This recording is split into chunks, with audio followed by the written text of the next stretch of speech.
ఎన్ gold మీ విశ్వసనీయ ఆత్మీయ నేస్తం. నమస్తే, వెల్కమ్ టు వీటీవీ. నేను మీ మధు. అంతర్జాతీయ అంతరిక్ష కేంద్రం నుంచి తిరిగి వచ్చిన తొలి భారతీయ వ్యోమగామి గ్రూప్ కెప్టెన్ శుభాంశు శుక్లా ప్రధానమంత్రి నరేంద్ర మోదీని కలిశారు.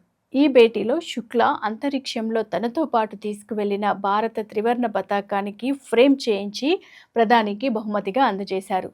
దీంతో పాటు తన మిషన్కు సంబంధించిన ప్రత్యేక మిషన్ ప్యాచ్ను కూడా బహుకరించారు.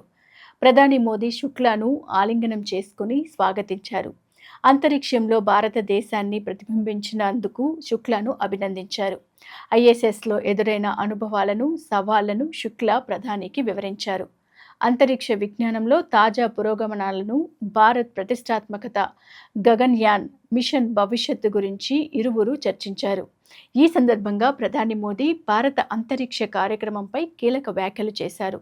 రోదసి యాత్రికుడు శుభాంశు శుక్లాకు దేశ లక్ష్యాలను వివరించిన మోదీ భారత్కు 40 నుంచి 50 మంది వ్యోమగాములు కావాలని పేర్కొన్నారు.